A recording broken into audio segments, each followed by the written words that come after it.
Hello everyone. Google हो, amazon हो या कोई भी बिग एमएनसीज हो, सभी में ग्राफ का क्वेश्चन आना तो कंपलसरी ही है। तो ग्राफ का क्वेश्चन आए और उसमें बीएफएस या डीएफएस ना हो, ऐसा कभी हो सकता है भला?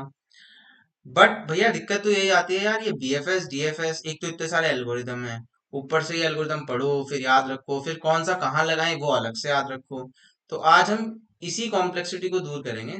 रिमेंबर, हम रट्टा वट्टा नहीं मारेंगे कि भैया बीएफएस होगा तो क्यू लगाएंगे, डीएफएस होगा तो स्टैक लगाएंगे, कब कौन सा यूज करेंगे, कोई रट्टा नहीं मारेंगे हम इसको कंसेप्चुअली समझेंगे, फिर देखेंगे कि कैसे लगाना है, और फिर हम समझेंगे कि कोड कैसे करना है।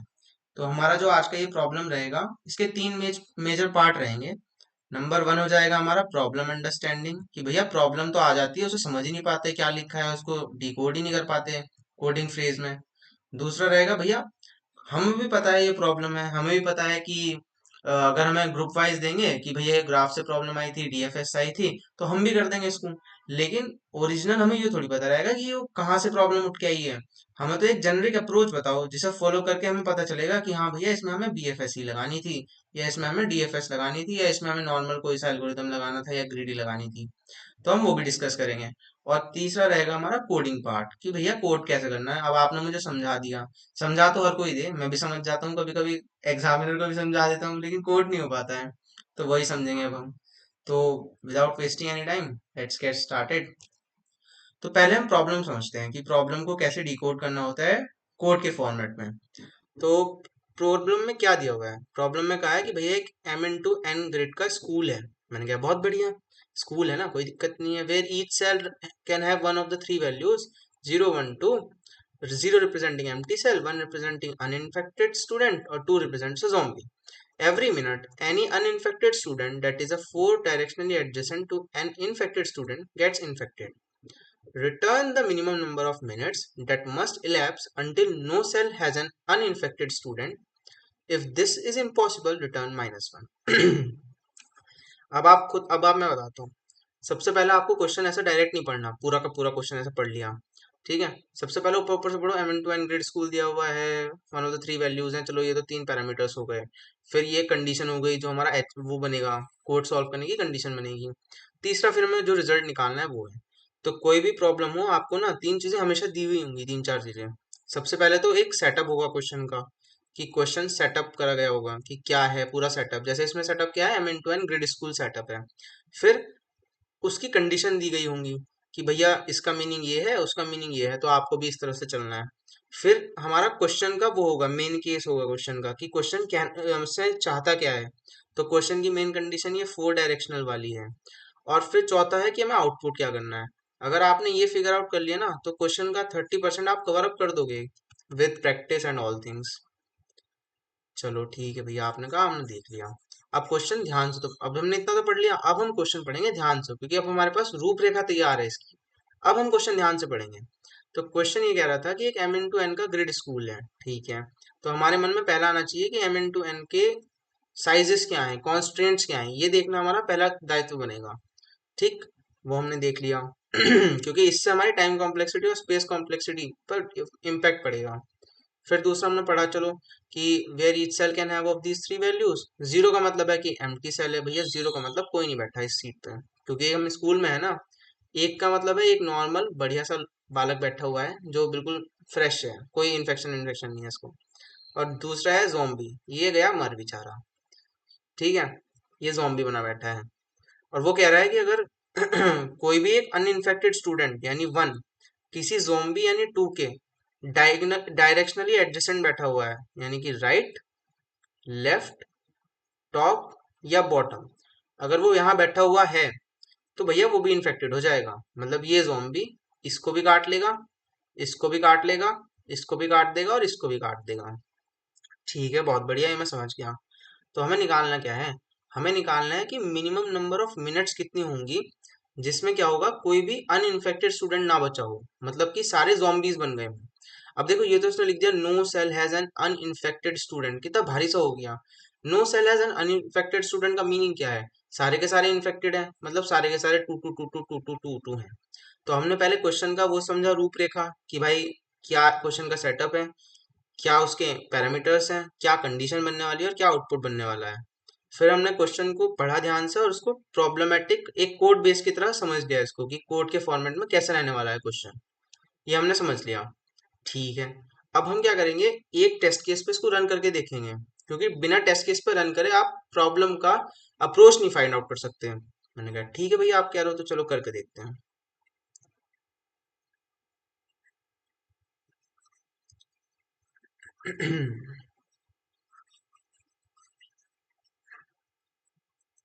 तो इधर क्या था, इधर ये एक ज़ॉम्बी बैठा हुआ है 2 पे।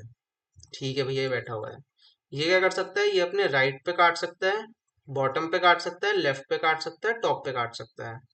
अब इसका टॉप और लेफ्ट तो कुछ है नहीं, ठीक है, तो ये राइट पे काटेगा और यहाँ काटेगा। तो इसने इनको काटना शुरू किया, इसने इसको काटा, ये हो गया 2, ज़ॉम्बी बन गया, ये भी हो गया 2। अभी 1 सेकंड हो गई होंगी, है ना, इसने काटना शुरू किया, 1 सेकंड हो गई। अब इनकी बारी आई, भैया इसने भी काटा होगा, किसे काटा होगा, इधर, इधर, इधर तो ऑलरेडी ज़ॉम्बी है, भाई भाई को थोड़ी काटते हैं। तो इसने इसको काटा, ये 2 हो गया, इसने इसको काटा, ये भी 2 हो गया। उसी टाइम पे यो भी है हमारे पास ज़ॉम्बी, इसने क्या देखा, इधर देखा, ऊपर देखा, नीचे देखा, दाएं देखा, कोई है ही नहीं ज़ॉम्बी, तो इतना हो गया। अभी 2 सेकंड हो गए, ठीक है, अब हम इस पे आ गए, ये हमारे पास एक ज़ॉम्बी है, ये हमारे पास एक ज़ॉम्बी है, ये भी दोनों हमारे पास ज़ॉम्बी है। इसने कहा इधर भी, इधर भी, इधर अटैक करो, चलो अटैक कर दिया, चलो अटैक कर दिया। इसने भी कहा यार मैं भी तो कर सकूं अटैक, इधर देखा ज़ॉम्बी है, इधर देखा ज़ॉम्बी है, इधर देखा ज़ॉम्बी है, इसने फिर इधर किया, ज़ॉम्बी कर दिया। ठीक है, तो अभी 3 सेकंड हो गई, ठीक है भैया। फिर इसने कहा भैया मैं भी ज़ॉम्बी हूँ, भैया मैं भी ज़ॉम्बी हूँ, भैया तो मैं भी ज़ॉम्बी हूँ। इसने इधर काटा, 2 बन गया, इसने इधर काटा, 2 बन गया। और कहीं काट सकते हैं क्या, नहीं, तो 4 सेकंड्स हो गए, ठीक है। फिर उसके बाद इसने कहा भैया मैं भी काट सकता हूँ, तो इसने इसको काट दिया।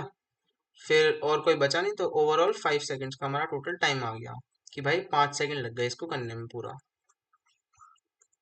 यार बहुत बढ़िया, 5 सेकंड लग गए टोटल। अच्छा, ओके, तो 5 सेकंड इसमें लग गई हमें।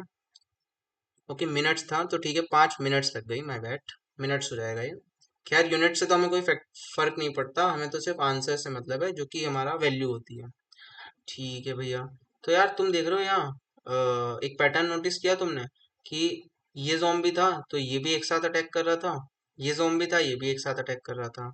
मतलब कि ऐसा तो है नहीं कि अगर मेरे पास 2 ज़ॉम्बी हैं, एक ज़ॉम्बी इधर बैठा हुआ है, एक ज़ॉम्बी इधर बैठा हुआ है, तो पहले ये ज़ॉम्बी अटैक करेगा, ये तब तक चाय नाश्ता कर रहा है बेचारा, बैठा है चुपचाप कि भाई जब तू अटैक कर लेगा तब मैं अटैक करना शुरू करूंगा। ऐसा तो है नहीं।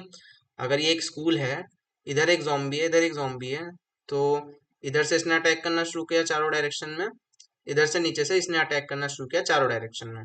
ठीक है, नेक्स्ट क्वेश्चन पे एक बार दोबारा समझा देता हूँ। यहाँ से ये 2 था, इसने अटैक करके इसको ज़ॉम्बी बनाया 2, नीचे कुछ है नहीं, ये ज़ॉम्बी बन गया बेचारा। इसने अटैक करके इधर ज़ॉम्बी बनाया और इधर ज़ॉम्बी बनाया, और कहीं तो अटैक कर नहीं सकता। अब इसने और इसने मिलके अटैक करना शुरू किया, इधर वाले को ज़ॉम्बी बनाया, ठीक। फिर इसने नीचे वाले को ज़ॉम्बी बनाया, इस तरह से ये पैटर्न चला। मतलब तुम देख रहे हो कि एक लेवल पे जितने भी ज़ॉम्बीज हैं, ठीक, पहले लेवल पे ये ज़ॉम्बी अकेला था तो इसने सबको मारा, दूसरे लेवल पे कौन ज़ॉम्बी बना, ये ज़ॉम्बी बना, तो इसने मारा, तीसरे लेवल पे ये दोनों ज़ॉम्बी बने, तो इन दोनों ने एक साथ मिलके मारा। ठीक, मतलब हम एक लेवल पे लेवल बाय लेवल चल रहे हैं। एक लेवल में जितने हमारे पास zombies थे उनको कंसिडर किया, फिर उसके बाद नेक्स्ट लेवल पे जितने zombie आ गए उन सबको भी कंसिडर कर लिया, फिर उसके बाद जो लेवल पे zombies आ गए हमने उनको भी कंसिडर कर लिया। तो एक तरह से हम लेवल बाय लेवल चल रहे हैं। ठीक है भैया, आपने कहा ठीक है, तो देखो 2 कीवर्ड हमें मिल गए, कि एक तो हमें मिल गया कि हमें जो है लेवल बाय लेवल चलना है। ठीक है, हमें पिछले वाले क्वेश्चन से पता चला लेवल बाय लेवल चलना है। क्वेश्चन में दे रखा था शॉर्टेस्ट टाइम निकालना है।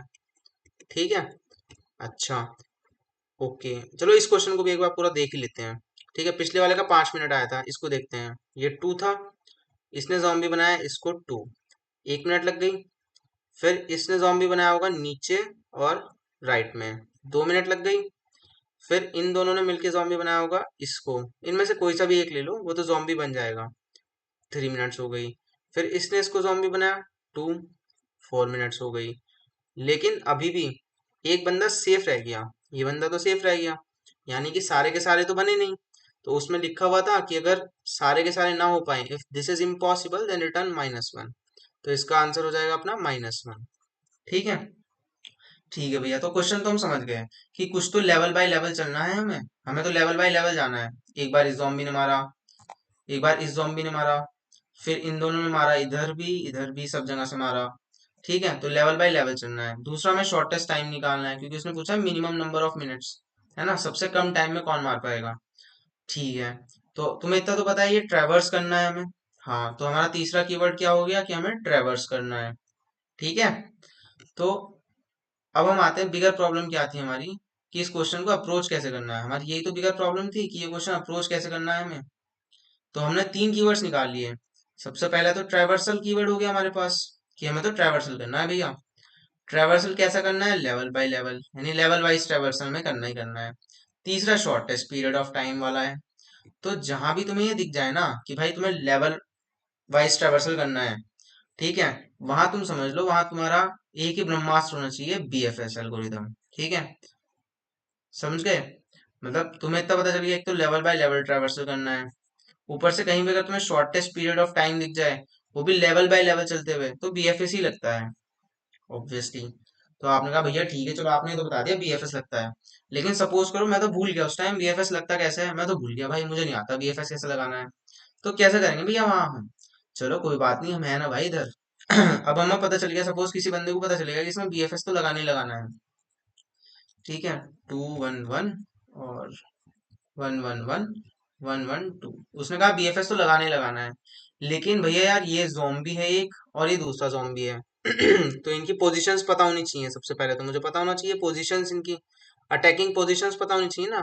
जब तक मुझे यही नहीं पता होगा कि मुझे पहला अटैक कहाँ से आने वाला है, मैं पोजीशन कैसे रखूंगा। मैंने कहा ठीक है भाई, सही बात है, तुझे अटैक पोजीशंस पता होनी चाहिए। दूसरा तू क्या चाह रहा है कि यार इन्हें लेवल वाइज चलाना है।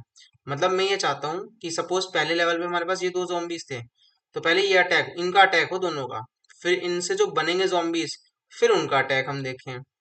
तो इसके लिए हम कौन सा डाटा स्ट्रक्चर यूज कर सकते हैं। तो भैया मेरे पास एक तो भैया स्टैक है। स्टैक क्या करता है, सपोज पहला जॉम्बी ये 0 0 पे था, तो 0 0 आया, फिर इसने दूसरे जॉम्बी को कर दिया होगा, तो हम शिफ्ट हो जाएंगे अब 0 1 पे। ठीक, फिर इसने जिसको किया होगा जो कि है 0 2, उस पे शिफ्ट हो जाएंगे। तो यार ये भैया इसमें तो मजा नहीं आ रहा। ये तो ऐसा हो गया कि इसने जैसे जॉम्बी बनाया, फिर उसने जैसे जॉम्बी बनाया, और इसने जैसे जॉम्बी बनाया, हम तो उस मेथड पे जा रहे हैं। हमें तो ऐसा चाहिए था कि इस बंदे ने कित्तों को जॉम्बी बनाया, फिर इस वाले ने कित्तों को जॉम्बी बनाया, फिर जो इसके जॉम्बीज बने हुए हैं, जो इसके चिल्ड्रन है, उन्होंने कित्तों को बनाया। हमें तो कुछ इस तरह से चाहिए था। हाँ भाई सही कह रहा, तो इस तरह से चाहिए था मुझे। तो यानी स्टैक तो एक गुड ऑप्शन नहीं हुआ इसका। हाँ सही बात है। तो अगला क्या है हमारे पास, अगला हमारे पास है अभी एक क्यू, एक डाटा स्ट्रक्चर है। अब कुछ कहेंगे बच्चे कि भैया आप तो सीधा स्टैक क्यू पे चले गए, क्योंकि आपको तो पता ही था, एरे वेरे से क्यों नहीं शुरू किया। तो भाई एरे हम एक डाटा को स्ट्रक्चर्ड फॉर्मेट में स्टोर करने के लिए तो यूज कर रहे हैं। इससे हम पॉप वॉप कुछ थोड़ी कर रहे हैं। पॉप वॉप जो भी एरे का पॉपिंग थी, वो क्यू और स्टैक ही तो कवर करती हैं। हमें तो पुश पॉप यही चीजें करनी है।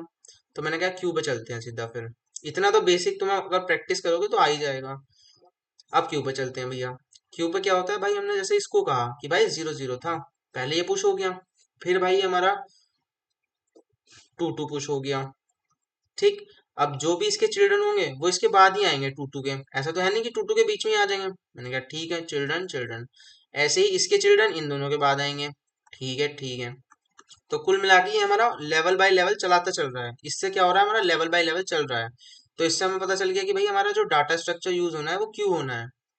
ठीक है, चलो, अब हमने क्यू भी रख लिया। अब ऐसा तो है नहीं, हम जब क्यू यूज करते हैं तो सीधी सी बात है, हमें क्यू को एम्प्टी तक रखना है।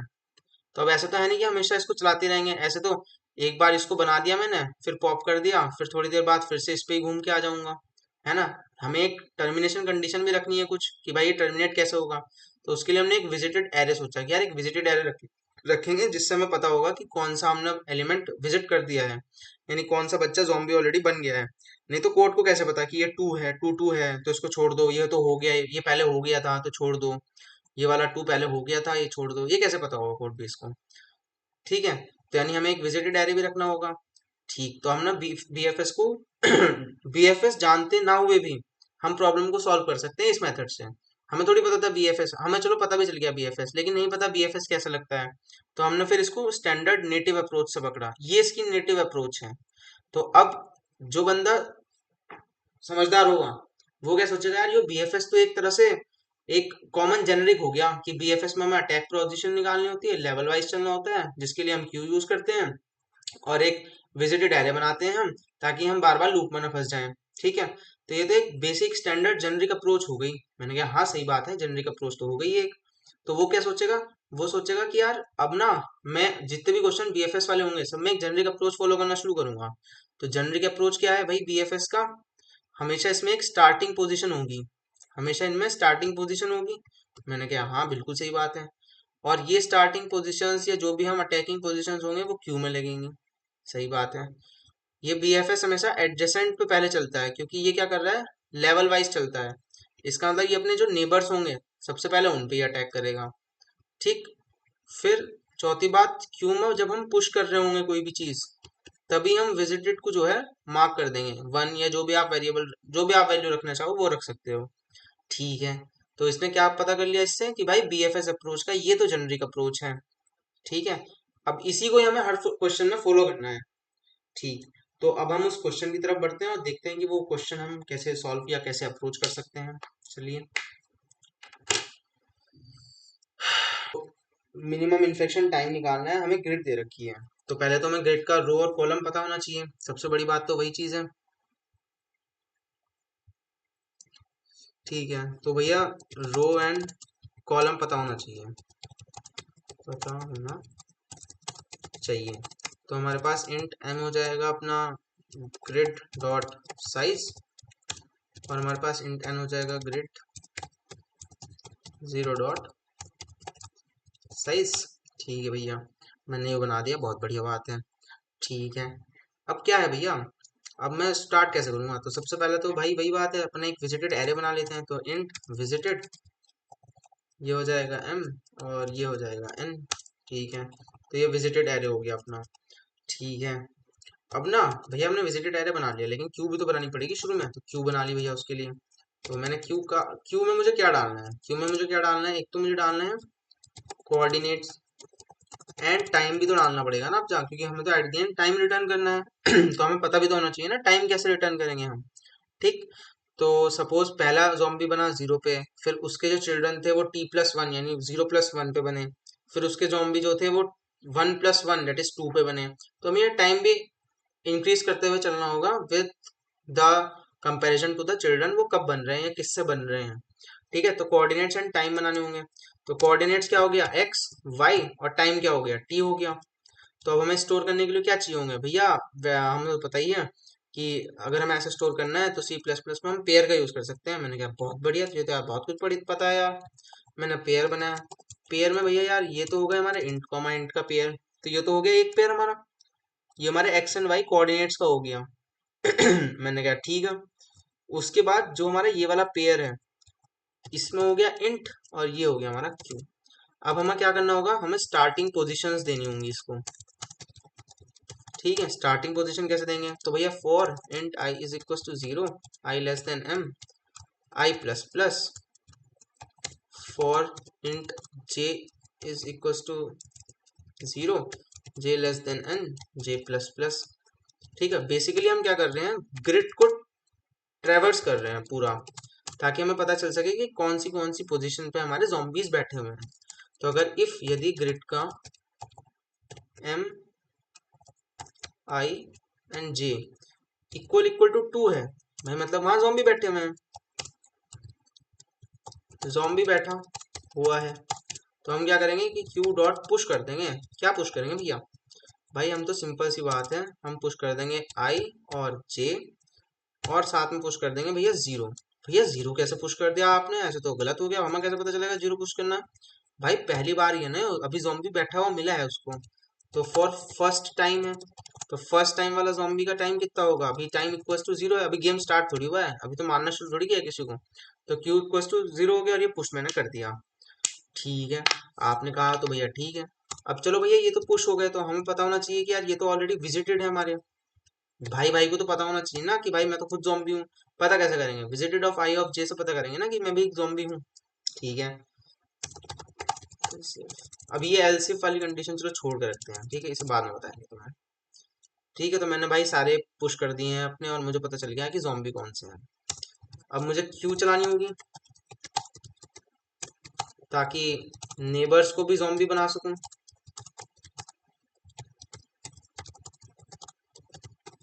ठीक है, तो मैंने क्या कहा कि भाई क्यू चलाते हैं चलो।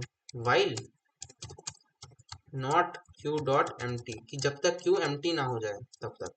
अब मैंने बहुत सारे बच्चों को देखा कि यार वो बहुत कंफ्यूज हो जाते हैं, वो लिखते हैं int x is equal to q dot front और फिर डॉट फर्स्ट ऐसे करके पूरा लिखते हैं, तो वो खुद कंफ्यूज हो जाते हैं कि क्या चीज़ है ये। तो इतने उसमें ना जाके तुम सीधा लिखो auto i t is equal to q dot front. ठीक, अब तुम्हें पता चल गया है कि क्यू का फ्रंट वाला एलिमेंट इसमें होगा। मैंने कहा हाँ सही बात है। अब तुम्हें क्या निकालना है? सबसे पहले रो निकालनी थी क्योंकि तुमने सबसे पहले रो डाला था, तो रो डालो आई टी डॉट फर्स्ट का फर्स्ट। ठीक है, मतलब कि रो क्या हुआ इस आई टी का, ये आई टी क्या थी? एक पेयर है, उस पेयर के फर्स्ट का फर्स्ट ही तो रो है भाई। ये था इस तरह से x comma y comma t, और इस तरह से ये हमारे पास है।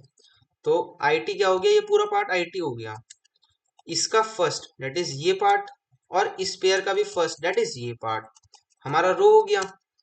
फिर इंट कॉलम क्या हो गया? I T dot first dot second. ठीक है, ये हमारा वाई हो गया, बहुत बढ़िया।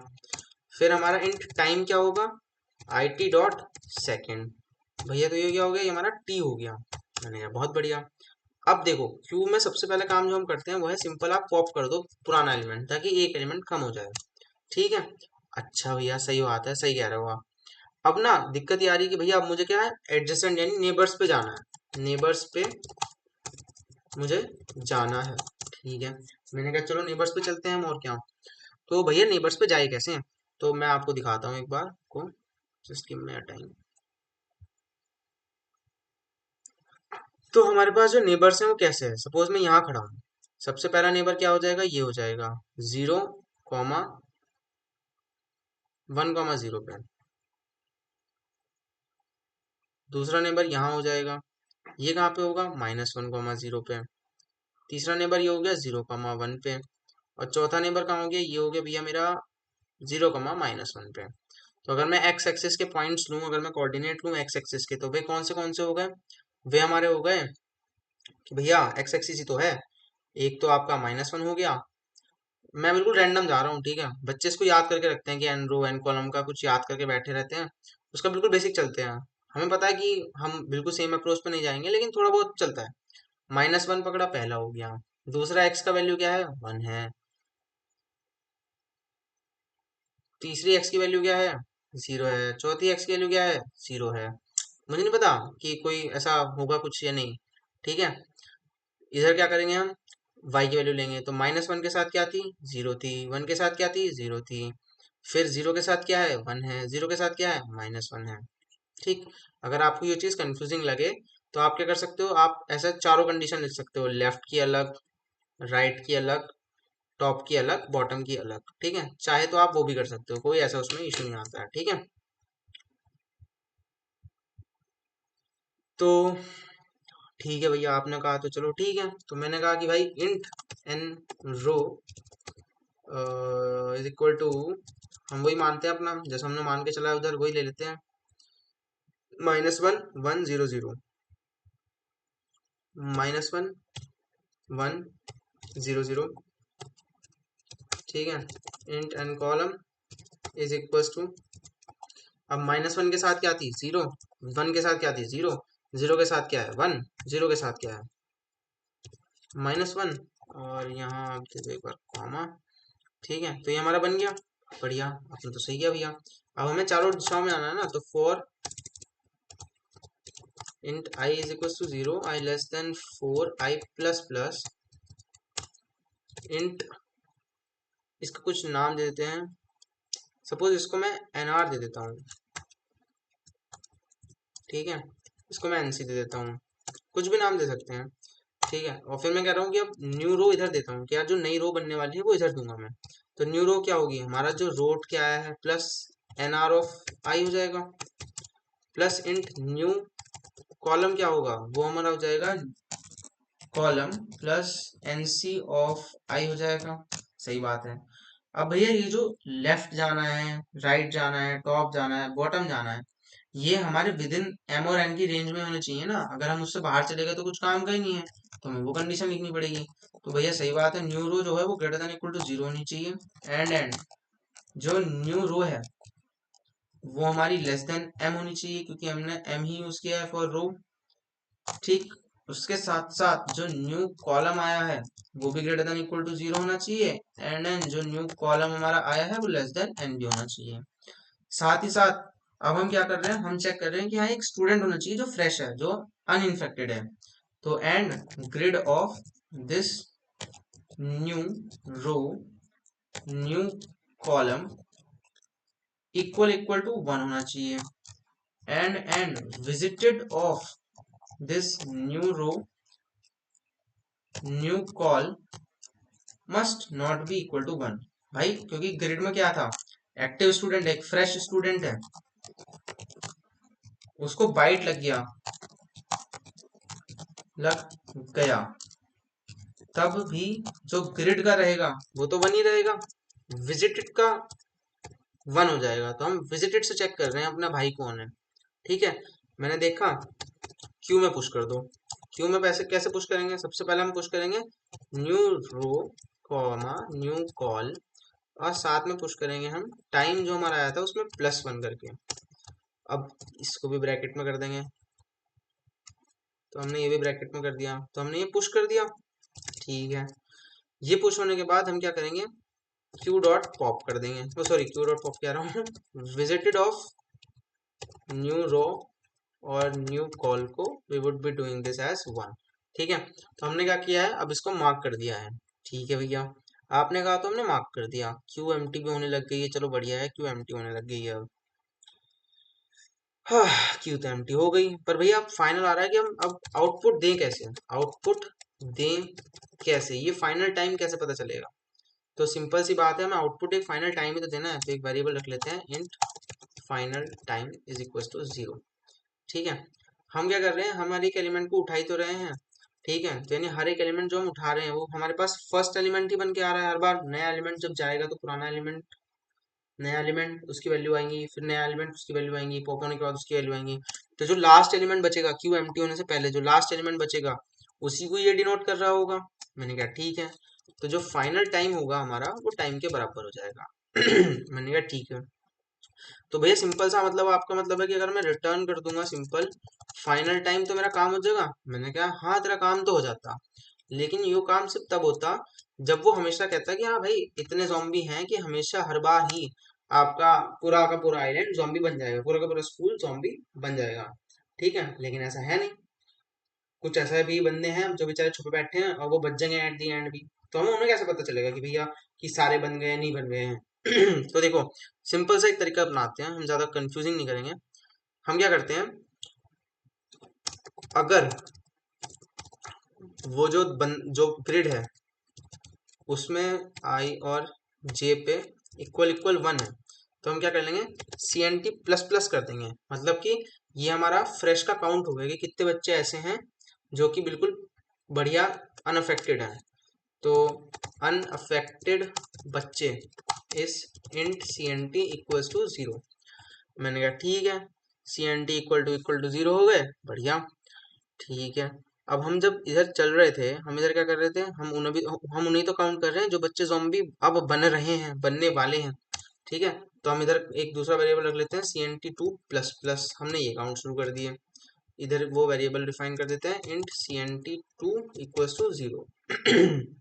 तो अब क्या होगा, इफ हमने जिन्हें बनाया है यानी कि सी एन टी टू अगर is not equal to c n t, मतलब जो पहले से फ्रेश थे, जो पहले से अनअफेक्टेड बच्चे थे, अगर वो हमारे द्वारा इन्फेक्ट किए गए बच्चों के बराबर नहीं है, तो इसका मतलब क्या होगा, इसका मतलब हो जाएगा कि कोई ना कोई तो बच गया हमारे इन्फेक्शन से, हम जॉम्बी है ना। ठीक है, तो यानी रिटर्न कर दो आप -1। ठीक, अगर नहीं बचा तो सिंपल है अपना टाइम रिटर्न कर दो, टाइम रिटर्न कर दो। तो रिटर्न हो गया अपना, फाइनल टाइम रिटर्न हो गया। मैंने कहा बहुत बढ़िया, बहुत सही चीज़ है भैया। तो ठीक है, तो अब हम एक बार इसका टेस्ट केस देख लेते हैं। तो हमारे पास क्या है, 211 है, 011 है और 101 है। तो टू इन्फेक्ट करेगा टू, इधर कुछ नहीं। ये टू इन्फेक्ट करेगा इस टू को, ये टू इन्फेक्ट करेगा इस टू को, ये टू इन्फेक्ट करेगा इसको, और ये टू इन्फेक्ट करेगा इसको। लेकिन फाइनली ये वाला जो है ये जॉम्बी से बच जाएगा। तो कुल मिला के क्या होना चाहिए इसका आंसर? इसका आंसर होना चाहिए कि एक बंदा बच गया। ठीक है, एक बंदा बच गया। तो let us run this code. तो वही आ रहा है कि जॉम्बी एपोकलिप्स स्टार्ट हुआ, लेकिन कोई स्टूडेंट तो सरवाइव कर गया आइलैंड पे। अब हम क्या करते हैं, हमने एक काम करते हैं, हम इसको वन कर देते हैं और इसको भी वन कर देते हैं। तो अब देखें अगर, तो ये टू करेगा इसको, ये टू करेगा इसको, तो कितना हो गया है, 1 मिनट हो गया। फिर ये वन करेगा इसको, ये वन करेगा इसको, और ये वन करेगा इसको, नीचे वाले को। 2 टाइम्स हो गए। ठीक है, हम क्यों करें, चलो इसी से पूछते हैं, देखते हैं क्या बताता है ये, है ना, कि कितना टाइम लगेगा, and then finally we will see कि कितना बैठ रहा है। तो ये कह रहा है कि 4 मिनट में भैया सारे के सारे कंप्लीटली कन्वर्ट हो जाएंगे। तो हम ना इसको इसी के थ्रू करते हैं, 4 मिनट में कैसे होंगे। सबसे पहले ये टू इसको टू करेगा, ये इसको टू करेगा। ठीक है, 1 मिनट हो गई है अभी, 1 मिनट हो गई है। अब ये टू इसको टू कर देगा, और ये टू इसको टू कर देगा, और ये टू इसको टू कर देगा। कितनी मिनट हो गई हैं, ये हो गई हैं अपनी 2 मिनट। अब ये टू इसको टू कर देगा, या ये ऊपर वाला ले लो, कुछ भी ले लो आप, कोई भी कर सकते हो। ये हो गई है भैया हमारी 3 मिनट। फिर अब ये वाला टू इसको टू कर देगा, टू कर दिया इसने, तो ये हो गई भैया अपनी 4 मिनट्स। ठीक है, तो ये हमारा आंसर बिल्कुल सही आ रहा है। हमने कहा भैया बिल्कुल सही है। अब एग्जामिनर हमसे, मतलब जो इंटरव्यूअर होता है वो हमसे खाली इतना तो नहीं पूछता कि भाई बताओ कर दिया तुमने, क्या बात है, मजा आ गया भाई, मजा आ गया। टाइम कॉम्प्लेक्सिटी भी और स्पेस कॉम्प्लेक्सिटी भी बतानी पड़ती है। तो अगर हम स्पेस देखें, तो हमने एक विजिटेड एरे यूज कर लिया जो कि m क्रॉस n का है। तो एक स्पेस कॉम्प्लेक्सिटी हमने ये मान ली m क्रॉस n की। दूसरा हम ये क्यू यूज कर रहे हैं। अब सपोज करो ऐसा ही केस आ जाता है जैसे मैंने ये बना के दिखाया है, सारे के सारे जो हैं वो zombies ही हैं, पहले से पूरे स्कूल में सब zombie हैं, कोई स्टूडेंट है ही नहीं। तो अब सपोज यहाँ पे तो मैंने 0 दे भी रखा है, सपोज यहाँ भी 2 होता, तो यानी कि सारे के सारे zombies हो जाते हैं। तो क्यू में मैक्सिमम में एक बारी में कितने एलिमेंट हो जाते हैं, सारे के सारे हो जाते हैं। मतलब ये सबके सब स्टोर करने वाला होता। तो रफली इसकी भी टाइम कॉम्प्लेक्सिटी कितनी हो गई, m क्रॉस n हो जाती है। तो ओवरऑल हमारी जो स्पेस कॉम्प्लेक्सिटी बैठी है वो बैठ जाती big O of m cross n। ठीक है, अब बात करते हैं टाइम कॉम्प्लेक्सिटी की। टाइम कॉम्प्लेक्सिटी का मतलब होता है कि कोड कितने set of operations in general कर रहा है। तो हमने देखा कि भैया सबसे पहले तो हम ये वाला लूप चला रहे हैं, आई और जे वाला, जो कि कितना चल रहा है, जो कि अपने आप में m क्रॉस n टाइम्स चल रहा है। फिर हम ये एक क्यू चला रहे हैं, क्यू का मैक्सिमम साइज कितना था, m क्रॉस n था, और हर एक एलिमेंट 4 डायरेक्शंस देख रहा है इसके थ्रू। तो यानी इसका मतलब है m cross n cross 4 times ही हो गया एक तरह से। और तो कुछ है नहीं इसमें इतना खास, ये बिग O वन के ऑपरेशन है सब। तो इन जनरल जो हम टाइम कॉम्प्लेक्सिटी कह सकते हैं वो भी big O of m cross n हो गई। तो इस तरह से ये क्वेश्चन था। आई होप आप सबको ये थोड़ा समझ में आया होगा अच्छे से। तो हमने इसमें कवर किया क्वेश्चन क्या है, क्वेश्चन को हम जनरेटिव अप्रोच से कैसे डील करते हैं, कैसे फिगर आउट किया हमने इसमें बीएफएस लगता है। फिर हमने सीखा कि बीएफएस का एक जनरिक अप्रोच क्या है, कि भाई बीएफएस में सबसे पहले स्टार्टिंग पॉइंट पता होना चाहिए, क्यू यूज होना चाहिए, और ये सब हमने पॉइंट सीखे। फिर हमने ये क्वेश्चन सीखा कि कोड बेस के थ्रू हम इसको कैसे करते हैं। तो I hope you guys loved it. Thank you guys, thank you very much for being a patient audience. Thank you. This is Ashu Rajput, the 9.9 guy, signing off.